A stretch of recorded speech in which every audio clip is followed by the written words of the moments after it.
Monsieur Majid Oukacha, bonjour. Encore une fois, nous voici présents pour une nouvelle vidéo. Et donc cette vidéo aura pour but de répondre directement à votre défi, le défi que vous avez lancé récemment.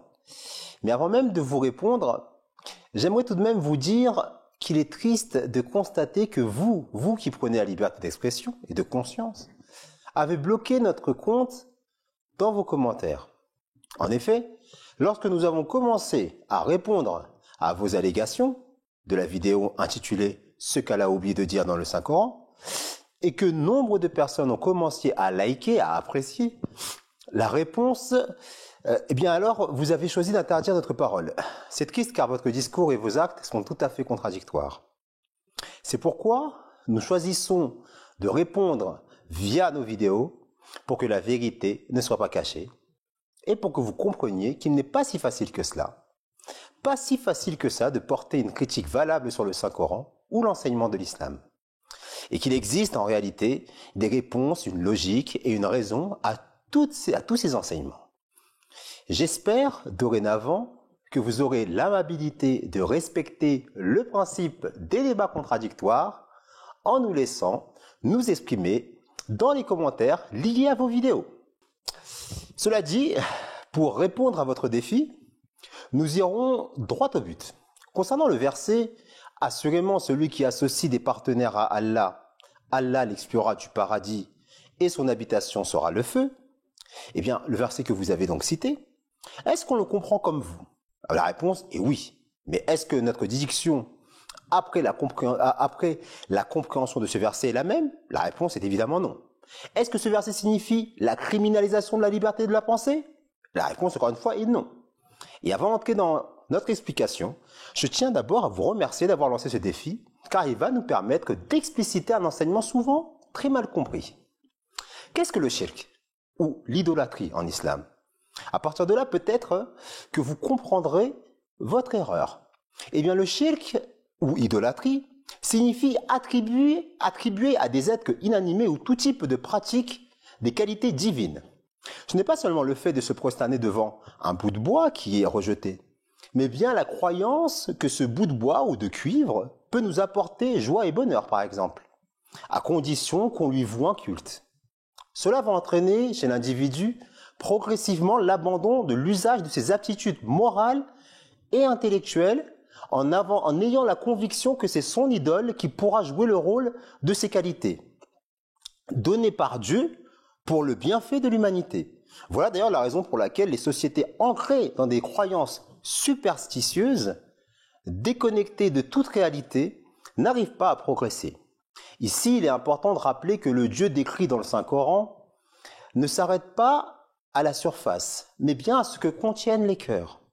Ainsi, de même, un musulman qui pratique les 5 piliers de l'islam, mais qui croit plus à la force de l'argent qu'à la force de la prière, n'est pas assuré de par sa simple appartenance à l'islam d'entrer au paradis. De même, l'idolâtre qui se fie mécaniquement et traditionnellement à son amulette, mais nourrit en son fort intérieur, plus ou moins consciemment, un amour véritable pour cette puissance créatrice capable de venir à bout de ses difficultés, en lui montrant les moyens logiques de se servir de ses aptitudes naturelles, pourra se sauver du feu. Cette compréhension du châtiment et de la récompense se fonde sur le célèbre hadith où le saint fondateur de l'islam, Muhammad sallallahu alayhi wa sallam, nous explique comment une prostituée a obtenu le paradis en étanchant la soif d'un chien et comment une croyante fut condamnée à l'enfer après avoir laissé mourir de faim un chat. À ce stade, il est important de préciser que le paradis et l'enfer ne sont pas, comme vous le croyez, des endroits physiques de luxure ou de châtiment, barbares et corporels. À ce propos, suffira-t-il de citer le hadith dans lequel le saint prophète Muhammad sallallahu alayhi wa sallam nous explique clairement que le paradis et l'enfer sont au-delà de toute description physique. Cette compréhension est confortée par le fait que le Coran se décrit comme un livre rempli d'expressions imagées. Une idée pour comprendre en fait le sens de mes propos, c'est que ces notions existent dans les expressions du quotidien, comme par exemple « je vis un véritable enfer » pour décrire ses difficultés, ou « en ce moment chez moi c'est le paradis » pour décrire l'harmonie et l'entente du foyer, par exemple.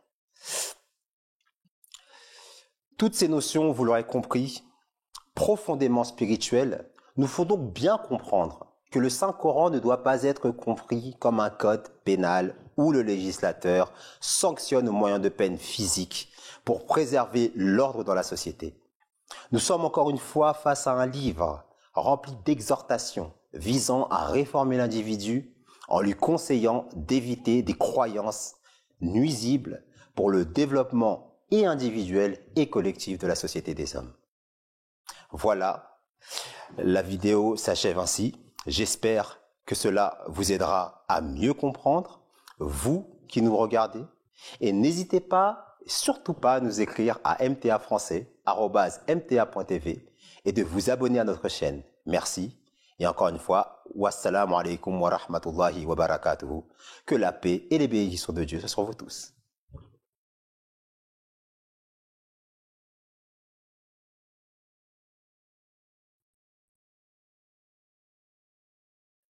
Monsieur Majidou Kacha, bonjour. Vous avez parlé des houris du paradis.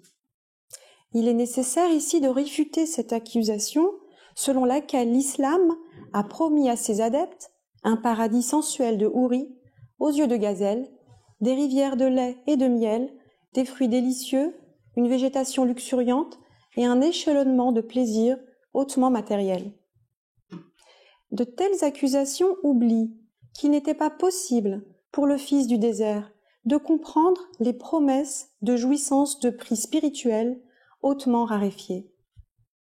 Pour eux, il était nécessaire de donner une description réaliste du paradis, presque tangible, avec des mots simples.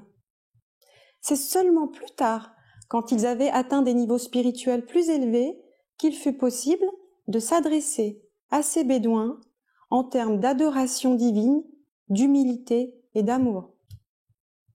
C'est donc une grande calomnie de prétendre que le fondateur de l'islam et ses disciples ont compris ces descriptions comme étant des faits réalistes et littérales.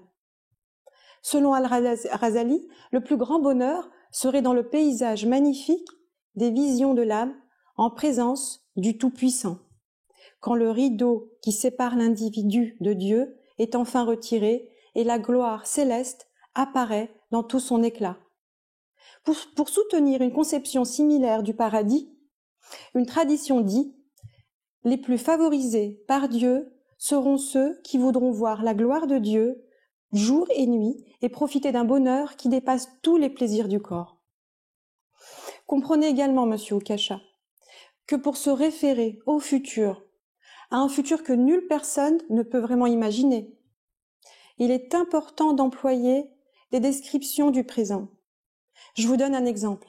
Dans un hadith, le saint prophète de l'islam explique à ses compagnons les inventions futures à venir, en comparant les voitures à des ânes, par exemple.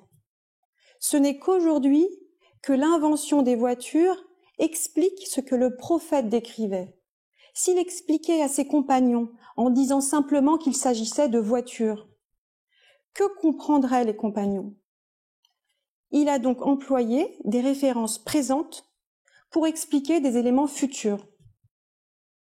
En dernier lieu, affubler le saint envoyé d'Allah d'intentions bassement concupiscentes à l'égard de ses épouses relève d'une méconnaissance profonde des intentions derrière la célébration de chacun de ces mariages.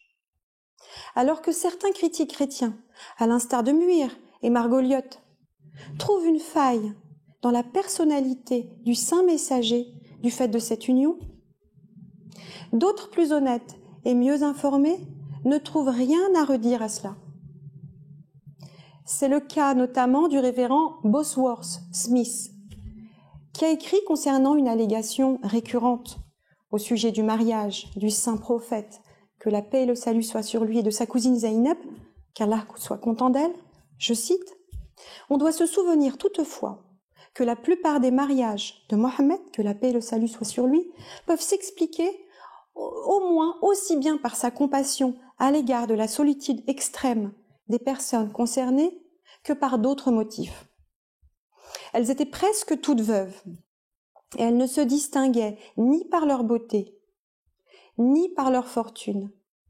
N'est-il pas possible que ce fait, ajouté à sa fidélité incontestable envers Khadija, jusqu'à ce qu'elle trouve la mort, et jusqu'à ce que lui-même ait atteint l'âge de 50 ans, ne nous donne pas davantage de raison de penser que la calomnie et le malentendu aient été en vigueur dans l'histoire de Hadrat Zainab. Je ferme la citation. Voilà, j'espère que vous avez aimé cette vidéo. Si vous avez des questions, des remarques ou autres, n'hésitez surtout pas à nous écrire à mtafrançais@mta.tv et abonnez-vous à notre chaîne MTA Français.